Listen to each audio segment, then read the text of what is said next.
New York City football community, get your popcorn, because we're about to get into it. Off the Grid is going to be something like you've never seen before. Yeah, Off the Grid, stand up. SBC, Black Elvis, Rhode, OG, it's wavy. Look, started from the bottom, so we off the grid. Tryna make it to the top, we soon live off the grid. Had dreams of making teams, I was just a kid. But we off the grid, yeah, we off the grid. On the come up, so we off the grid. Had dreams of the league, we was all just kids. And the bulls from the underground, they often miss the podcast, bringing light so they don't call it quits. Now pass the rock, I'm open on the 10. They call me wavy in the red zone for the win. Then do your dance on them, raise the roof, we got the fans roaring. Catch a pick and then do it again. Chicago ain't my home, but I can't bear to see us lose. Playing rough like Emmitt Smith, I'm bringing 22s. I move smooth through the traffic like convertibles. Try to play me man to man and I'ma have to prove you. Look good, feel good, play good. Only talking prime time, I need to pay good. Was more than just a game, we wasn't from the same hoods. The ball kept us off the block, had to try to remain good. Started from the bottom, so you know we off the grid. Trying to make it to the top, so we live off the grid. Had dreams of making teams, I was just a kid. Oh, we off the grid? Yeah, we off the grid. What's up, people? What's up? Welcome back. Off the Grid. I'm your host, the commish, along with my boys, D-Dub and Rhode. What's good, fellas? What's happening? All right, let's get right into it today. We got a very good interview with our brother, S.A. Want to tell him a little more about him? Yeah, Shawn Antoine, really dynamic young man. Guy that I've had the benefit of seeing develop as a youth player. Played with the Harlem Jets, went on to Cardinal Hayes High School. One of the first movers in the digital promotion world. You know, you see a lot of guys promoting themselves on Twitter, creating buzz and getting offers. You know, you could almost say he wrote the book on it, because when Twitter first came out, he was the first guy that I saw take that and really push the envelope to create opportunities for himself. Yeah, he definitely made it known that, you know, back then he was able to get a lot of offers using social media and stuff like that, or being able just to be able to get seen and whatnot. Yeah, also, you know, graduated from Cardinal Hayes, went on to University of Rhode Island, did a ton of stuff on the school, was a huge participant in cultural events. And played football too. Played football. No slouch. Yes. Graduated at Nate Parker Film School, or film program. Nate Parker does a summer internship every summer. Shawn participated in that. He's put a few short films out. Really dynamic guy, worked on the Blacklist. This guy's resume is gaudy. We could be here for a while just talking about that. Yeah, even like when I see him at Hayes doing the work that he does, he's just a guy about the environment, always trying to better the environment, the people around him. So it's great we got him on there. So without any further ado, current Director of Admissions at Cardinal Hayes High School, Shawn Antoine. Yes. So this week we had an opportunity to talk with a very dynamic New York City figure. We can't even just say football figure, right? This guy is everywhere. So Shawn Antoine, current director at his alma mater, Cardinal Hayes, Director of Admissions. Yeah. Probably the youngest guy to ever sit in that chair, I would think. I got to do the history or the fact checking on that. Yeah, probably. Maybe. Hayes class of 2014. Yeah. Went to URI on full athletic scholarship. Community activist and organizer. Producer, filmmaker extraordinaire, none other than Shawn Antoine. So welcome to the show, and we really appreciate you coming on today. I'm glad to be here. I see y'all making a lot of moves, getting a lot of people that need their stories told on the show. So I'm happy y'all doing this, man. We needed this for sure. So good stuff. So as a Harlem guy, talk to us a little bit about, you know, your experience from being a youth in Harlem, playing youth level football, going on to high school, etc. What was that process like for you? I'll be honest with you, like growing up in Harlem, football probably wasn't the first option for a lot of people, at least in my age group. I guess basketball was maybe the first choice. Everybody probably started off with basketball, playing baseball, just to get a little bit more coordinated. Then I kind of segued into playing football, ended up playing for the Harlem Jets for a couple of years. I think I went to Florida 3 times, won 4 championships, great experience, and then I was happy enough to go on to high school with a bunch of my Harlem Jet teammates to Cardinal Hayes. Just living at Harlem, you know, you kind of get this sense of pride. I think the Harlem Jets, the parents, everybody really builds up your confidence. That's the culture. So, exactly. So like coming from the Harlem Jets, going to Cardinal Hayes, it was a good segue. It was building that confidence to all right, I'm the man. I can do what I can do on the field, off the field. But going to a school like Cardinal Hayes from Harlem was kind of all right. Let's take that next step into developing into a man. So that's kind of what it was like growing up in Harlem. It was a lot of confidence boosters, I would say, so. Harlem is a different place. That's a fact. Yeah. That's a fact. So I want to know what personally makes you feel like today, in 2021, when you watch the way athletes use Twitter to market themselves, to create opportunities and dialogues. I don't know the history of Twitter, but from my vantage point, you were one of the first movers on this social media buzz game that has now become the staple for recruitment. Talk to me, how does it feel to see what it's turned into and to be one of the front runners? I remember when social media was like first getting started. And I'm talking in the realm of like sports recruiting. Going into my senior year, I was like, all right, I had a bunch of colleges interested in me. Like, all right, he's a big corner. We want to bring him on campus. And I actually got invited through Facebook from this dude named Kirby out in PA. He's like, yo, I saw your tape. I want you to play on this 7-on-7 travel team. So I'm like, no, why not? Maybe some other nice kids there, college coaches, scouts. And it ended up being me and Minka Fitzpatrick on the same DB core. So we was playing against the top kids throughout the country in the national. On the 7-on-7? And Brandon Wimbush was our quarterback. And Jawan Winfrey was on the team. So we you were good. So that was like me, like, all right, this is what big time football was gonna become. Yeah. This is before the popular 7-on-7 tournaments. We was wearing Badger Sports 7-on-7 little cheap shirts. Yeah. And I remember I was kicking it with Minka and Brandon. We was eating like peanut butter jelly sandwiches in between games. And I was like, yo, what offers you got? Boom, they was like, I got this, and that. And they were sophomores at the time. And they was like, yo, you ain't got no offers yet? I was like, I don't got nothing. And I remember Jawan Winfrey was like, yo, I'm gonna help you get Kansas. And I was like, how you gonna do that? He was like, I'm about to hit the coach up on Twitter.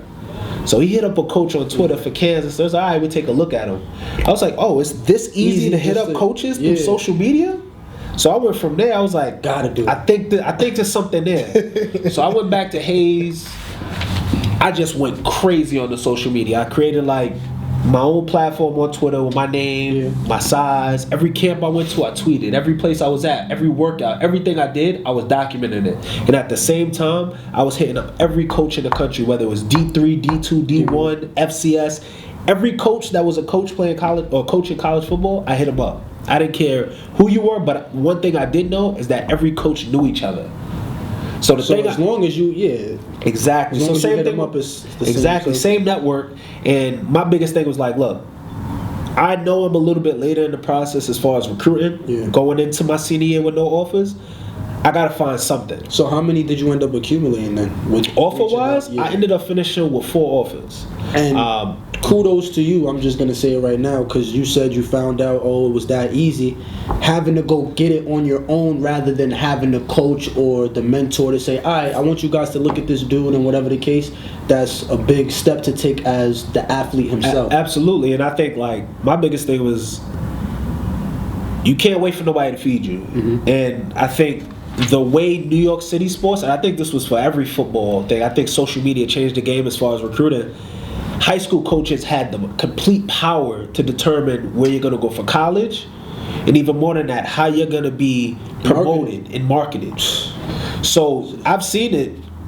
Coaches come to the room to finally meet a kid, but then the game of me speaking to coaches before they even met my high school coach, they already had an interpretation about who I was. They spoke to them already. Exactly. They already was like, oh yeah, I met that kid at this camp. Oh, I like this kid at your school. I'm going to come see that kid. And then we just want to hear a little bit more. So like with the whole recruiting game, like social media really gave the ability for young high school athletes to reclaim their own narrative. Mm-hmm. Who do you want to be? Whether you're a high school coach, they could say whatever, your teachers, whoever, but if it's on social media, exactly, it speaks for itself. And you're branding your own self. And then, you talk about years later, after I graduated, I seen it really fully blossom. I'm telling you. And I was like, dang. Because that was early. This was 2013. That's why I said kudos to you, because even like with me, once I figured that out too, because social media had already popped, but even I played football, doing that lacrosse, I had to figure out how to get recruited because I didn't really have the film or a coach who was putting out my narrative like that. So it was great that you was able to do that too and be able to go to Rhode Island. Absolutely. I mean, like, I'm very fortunate. Like, I'll be honest with you. I had a Delaware visit the week after Rhode Island, and I went to Maine the week before Rhode Island. And I went to Rhode Island not having... First of all, I thought Rhode Island was Long Island. Okay. I swear. The school, or you just thought... The coach came in, I'm like, all right, University of Rhode Island. That's like an hour and a half away. I don't even remember ever being in Long Island like that, coming from Harlem and the Bronx. So I'm like, all right, it's right there.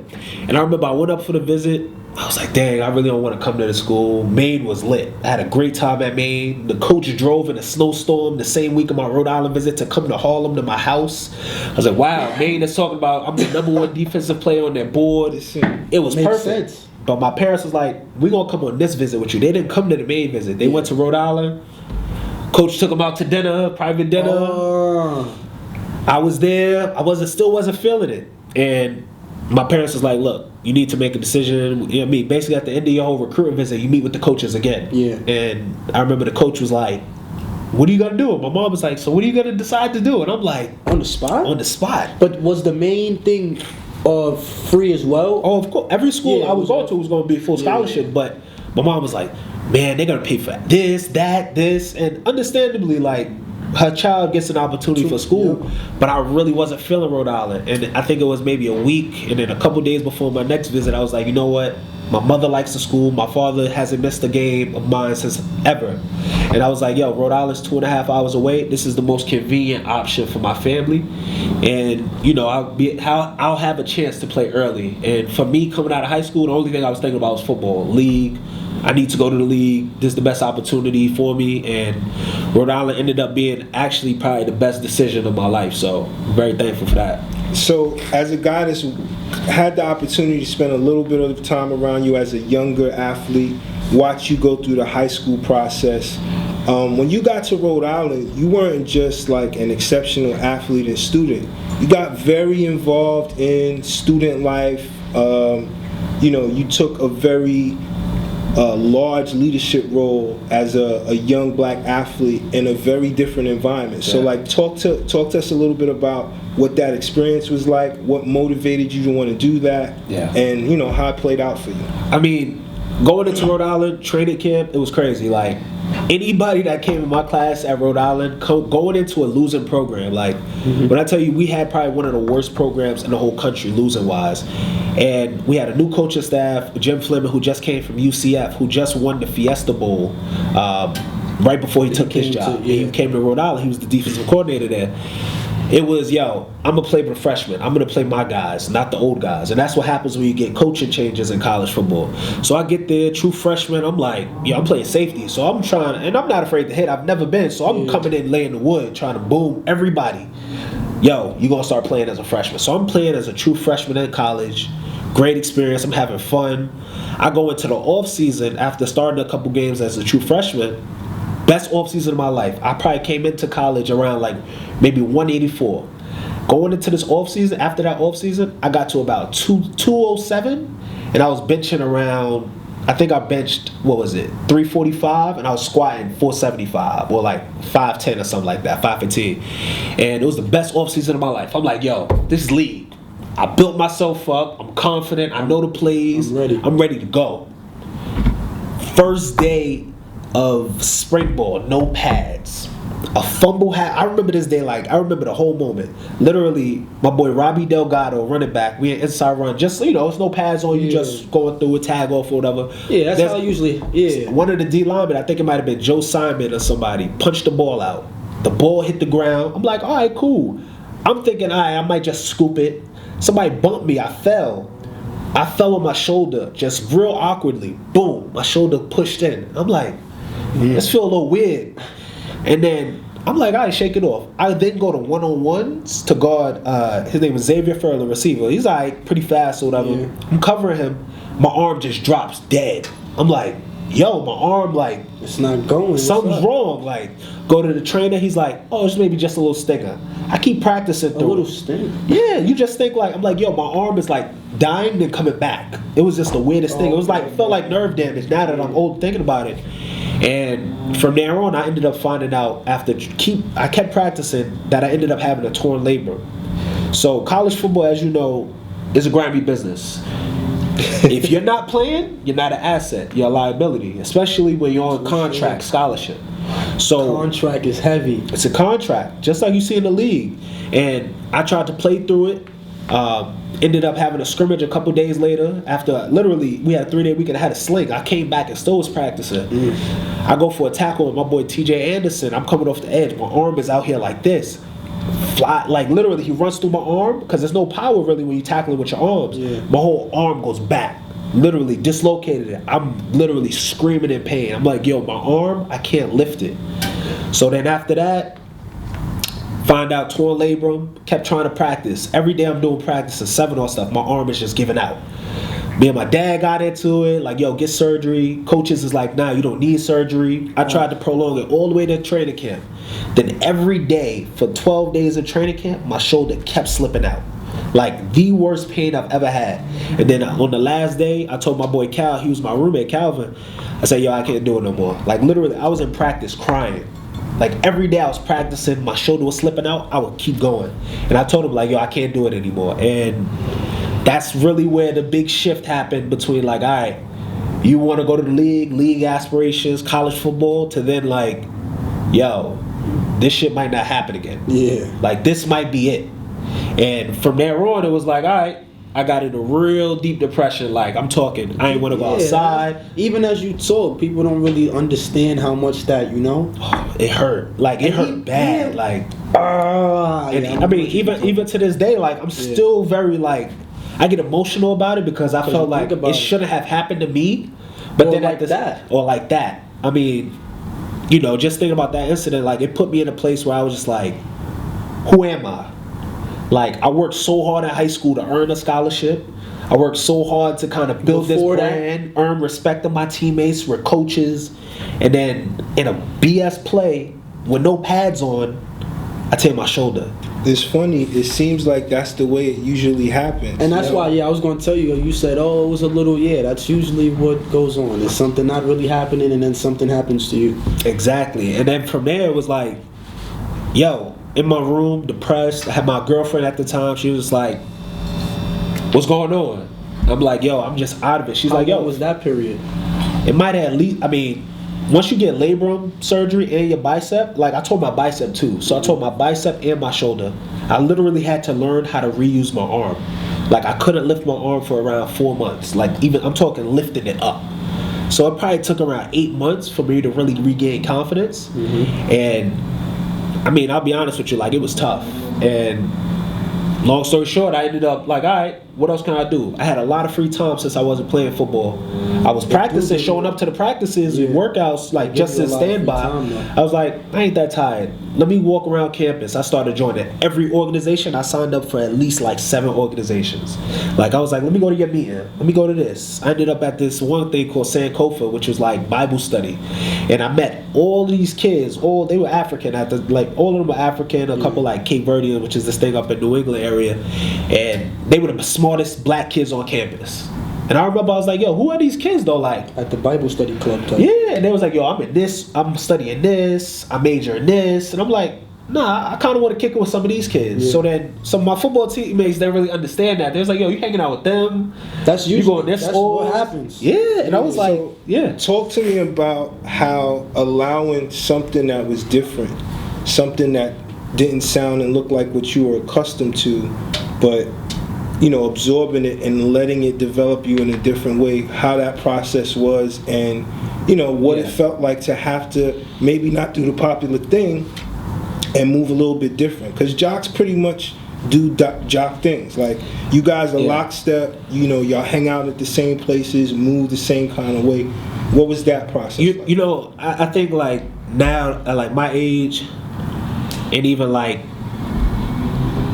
just really stepping away from the game and seeing my teammates step away from the game now too. At that time, I was forced to step away from the game. I was forced to be like, it's no football. Yeah. And you see it with a lot of dudes that don't play football anymore, basketball, any sport. Yeah, I stopped. It's tough because now you got to figure out who am I? What do I have to do? So for me at that time, it was like, this is what I can do, and let me really try to figure out how I can become multifaceted until I find what else I can do. So like for me, I mean, stepping into these other environments, the one thing football taught me was preparation. Mm-hmm. Go prepared and be confident. And for me, it was like, all right, I'll step in this room. Yeah, I don't know everything yet, but I'm going to figure it out. I'm going to get better at it. And I know, at least if I'm around the right people and good people, they're going to make sure I'm taken care of. And if the energy was right, and I felt like I could do well in the spaces, I made sure those were spaces I was in. Instead of stepping into, there's a lot of environments you can step in where it's a lot of hate and negativity. For me personally, like, I protect my energy because I know what I'm giving out.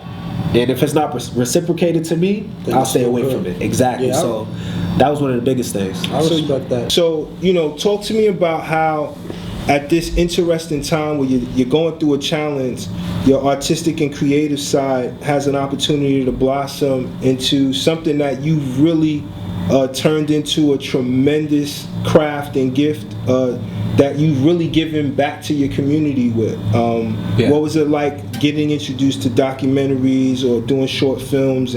Yeah, I mean, back in 2015, I remember this was the time of my injury and everything. I remember the summer before, I was up in Rhode Island working at I was mowing lawns, weed whacking, just trying to make some money. And I was like, you know what, I'm going to use some of this money, I'm going to just buy a camera.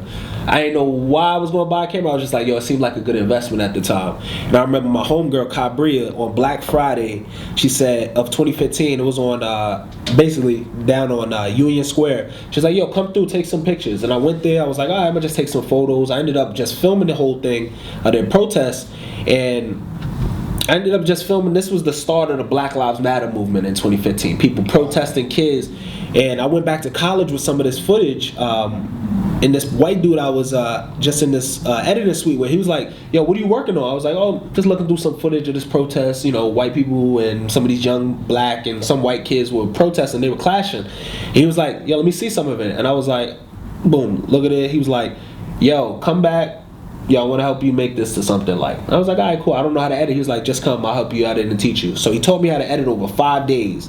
And I came on that Monday with the footage. By Friday, I had a finished product called The Movement, which was my first documentary. I put that on Facebook that same night. And then on the first night, I got 25,000 views. Wow. So from there, I was like, just say 25. No, it was 25,000 because this was the start of the Black Lives Matter movement. So everybody was like, what is this? What is this image that I'm being? What is this? It was showing what it's about, and it was explaining what the Black Lives Matter movement is versus All Lives Matter. And I remember after that, after I put it up, Yale hit me up in a couple of film festivals, and Yale was like, I want to screen this at our school.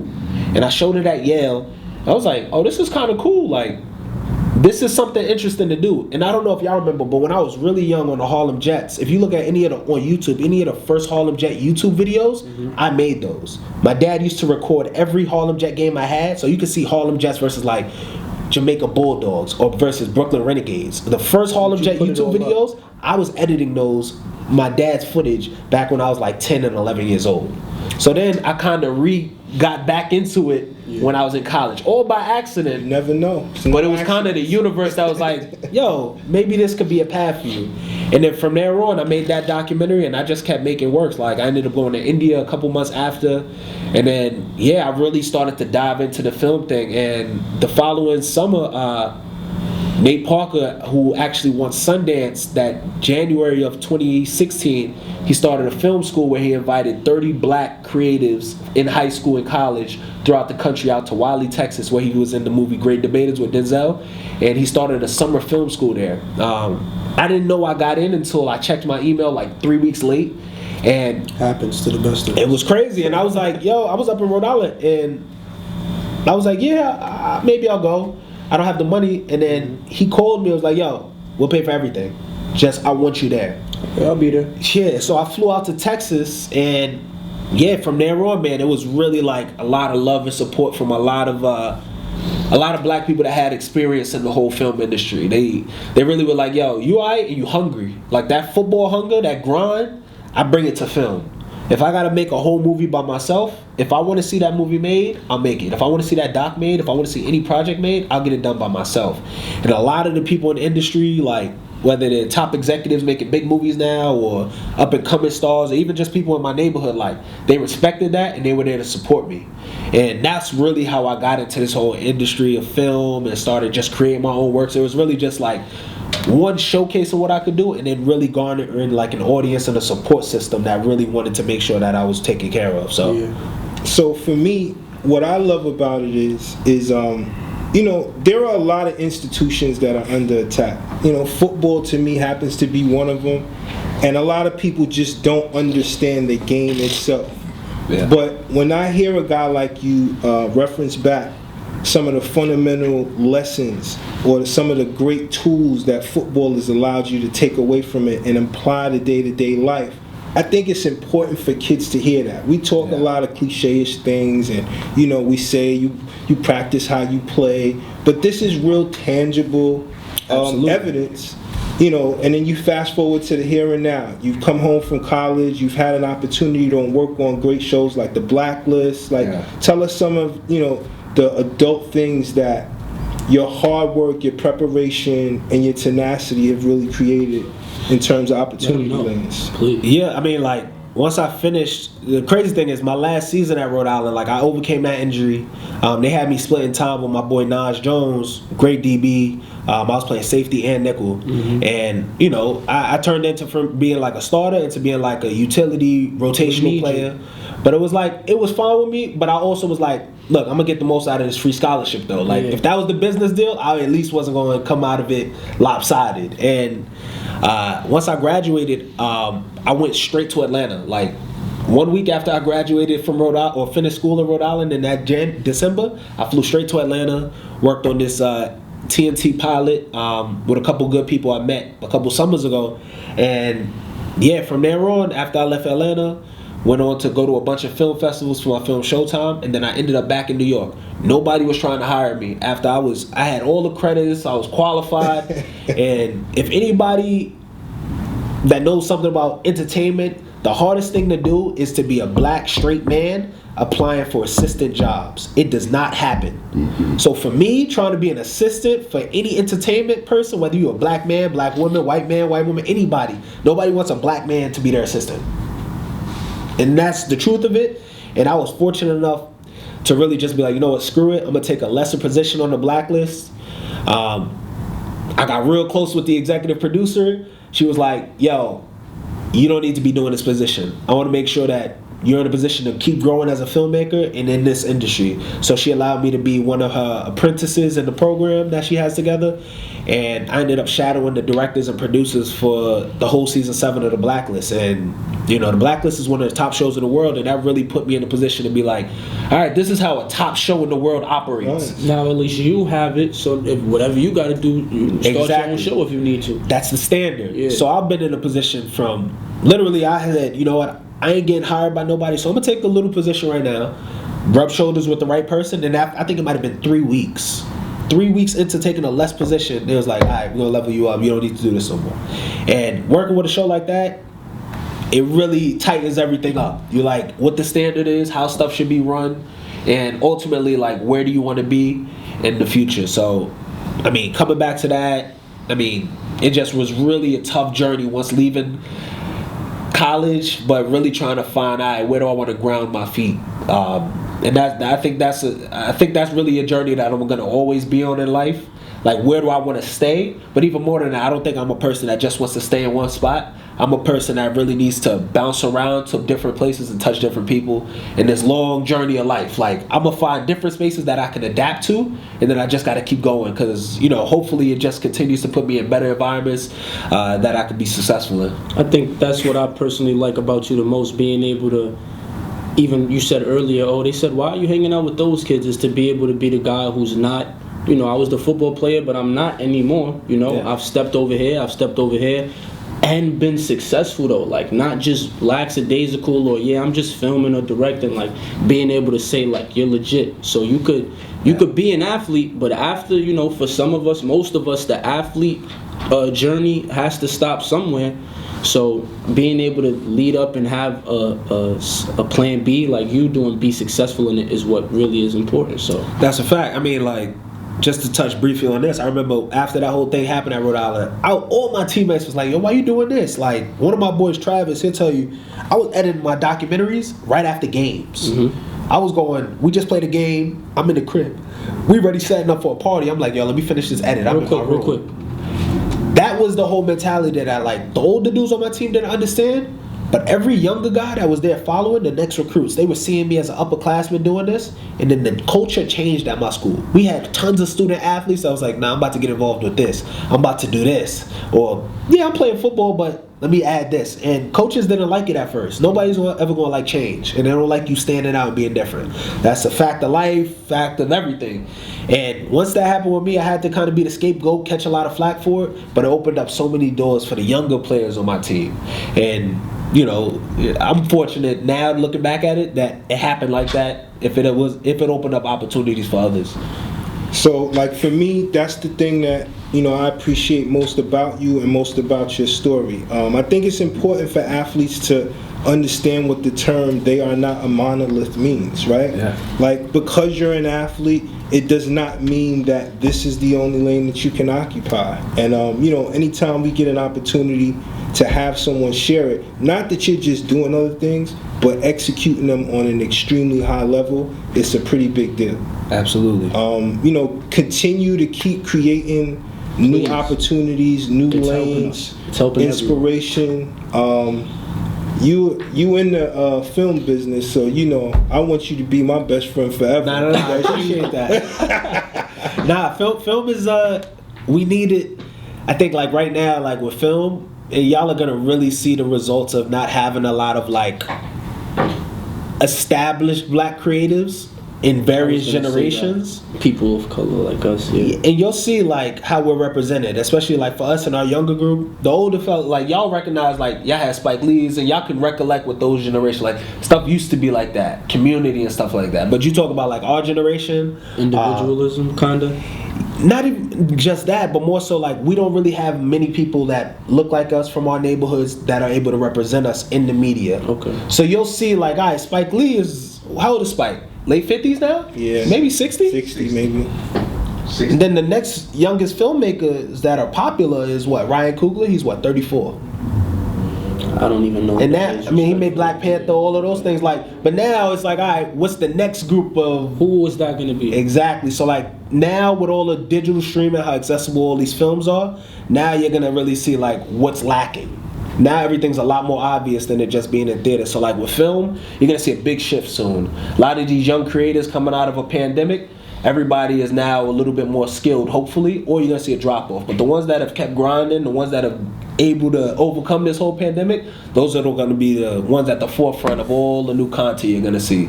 So like it's exciting to be in the film industry, and even more than that, it's a huge opportunity, especially for us as like black men. Mm-hmm. How do we want to be portrayed in a world where we're so attacked right now? Gangster. You know what I mean? Like how are we going to create this narrative to rebuttal all of this stuff? Because it has to happen. Somebody's got to do it. Absolutely. And optics are important. And the only way to change optics is to put content and out. We're doing it right now. Absolutely. And that's why this is important. Yeah. Absolutely. So, So yeah, Shawn, man, we appreciate you coming on. Your story is so inspirational. You know, we clearly reserve the rights to ask you to come back as much as you want to. Sometimes I feel like even particularly with you and with other episodes, sometimes you need more. So we'll definitely try to have you back again. I mean, let me know how I could help out with the show. Let's take it to the next level. And I'm a resource. Make sure like while I'm here, make sure I'm being used. You don't gotta worry. So once you said it, it's over, brother. Absolutely. Nah, I appreciate y'all. Most definitely. Listen, to the viewer community, we appreciate y'all. We know we took a little reprieve, but we're back. It's we're okay. back, Sit in your seats. We trying to take it up a notch to the next level. I'll see you next week. Peace. I'm Shawn Antoine II, and you watching Off the Grid. Yes, that was an exciting interview. Shout out to Shawn, Antoine for Yes, coming sir. through, representing, letting us know that when doors close, other ones open. Yes, sir. All right. I'd also like to give a shout out to Coach Spags at Iona Prep for winning their championship this week. It was exciting, and they moved forward to move on. Yeah, went to the state. They were able to get that done. But like it was supposed to happen. You know, they played Farrell. That was at some point in that game. It was 42-7. So that was a blowout. Cinderella ran and out they the played glass St. sheet. Joseph after that. So I think an interesting conversation that has been had and is resurfacing and drawing a ton of interest is, you know, how do we find a way to let the top talent in the city always wind up having to play each other? You know, you have like 3 or 4 powerhouse teams in the Catholic High School Football League who over the last 4 or 5 years have been the usual suspects. In the PSAL, there's about 4 to 6 teams, 2 that significantly, let's just call it what it is. E Hall won the city championship yet again. However, Curtis played them tough. The final score was 33-28, I believe, something like that. But we've been talking about that for how long now? PSAL, I Catholic thought School, it PSAL, existed. and I already know what side I land on. But let me ask you: do you think that one outweighs the other? Because if Listen, not, then they need to be competing. What's the until issue? you play the games, you're never gonna know. We can talk conjecture, we can talk what we think. Sports is sports. We all know. Because you can't be best in the city. If So you what's ain't played holding them the league. back? Well, I believe that Politics. it's just the politics. New York is a very political city. Everything sports related is political. Now, if people really push the envelope and put their heads together, there's absolutely a way to, one, make it fair for the other programs. So in the PSAL league, the bottom tier of that top league that plays for the championship, those teams get their face kicked in and week out, right? Nobody develops that way. If you find a way to get 6 teams comparable, they can make each other better, then maybe we can start talking about extending it maybe on the state level. But So the competition in the PSAL isn't just that. It just isn't that. But good. that's not true. That There's was- competition all around, but it There- has to come together at some point. If it's both separate, then you never really get to see how competitive either one is because they've never competed together. I won't say that I've ever heard coaches get into this dialogue because most of the coaches really want the games to happen. Now, the people who I have heard make comparisons to PSAL versus Catholic High School League are officials. And listen, the officiating crews, those guys move all over. Some guys may at a certain point just only do Catholic high school games. That said, listen, you're never going to know until somebody picks a date, picks a location, and says, whoever wins the chip in the PSAL plays the champion in the Catholic High School League. And that would be something to see. All right, people, so let's do it. We're going to set a date. We're going to get some dates out. Somebody's got to play. Yes, right in. If you want to see these games happen, let's get it going. The question is also, and listen, we got to be transparent and honest. I don't think everybody in the Catholic High School League is interested in that because in their mind, they really don't stand to gain anything. The picture's already been painted that the higher level football is being played in their league. Until somebody Now, loses. the PSAL does not feel cool about that. I can guarantee you. There's tons of kids that I've coached that wind up in public schools. There's a ton of talent in the public schools. If you start talking about guys who can play football, make no mistakes about it. There are absolutely dudes in the PSAL. I think what's more important than anything is just not even that about who's better. It's just about bringing the two together to be able to compete. I think that's what it's really about. And that's what this has to be about. Because the product of football in New York City, if it's going to advance to the next level, where kids are going to get more recruitment opportunities, it's got to be based on building something that is going to be competitive and sustainable. Mm-hmm. And it's going to start with us, right? We got the podcast, we got you guys. So as long as we are pushing this forward, it's going to happen. That's right. Talk to your ADs, talk to your coaches. Let's try to make something happen. At the end of the day, the kids win. Yeah. So, like to give a shout out to Bottom to the Top Hoops and all our Yes, Off the Grid family. See Stay y'all tuned. next week. Yeah, off the grid, stand up. As we see, Black Elvis, Rhode, OG, it's wavy. Look, started from the bottom, so we off the grid. Tryna make it to the top, we soon live off the grid. Had dreams of making teams, I was just a kid. But we off the grid, yeah, we off the grid. On the come up, so we off the grid. Had dreams of the league, we was all just kids. And the boys from the underground, they often miss the podcast, bringing light so they don't call it quits. Now pass the rock, I'm open on the 10. They call me wavy in the red zone for the win. Then do your dance on them, raise the roof, we got the fans roaring. Catch a pick and then do it again. Chicago ain't my home, but I can't bear to see us lose. Playing rough like Emmitt Smith, I'm bringing 22s. I move smooth through the traffic like convertibles. Try to play me man to man and I'ma have to prove you. Look good, feel good, play good. Only talking prime time, I need to pay good. Was more than just a game, we wasn't from the same hoods. The ball kept us off the block, had to try to remain good. Started from the bottom, so you know we off the grid. Trying to make it to the top, so we live off the grid. Had dreams of making teams, I was just a kid. Oh, we off the grid? Yeah, we off the grid.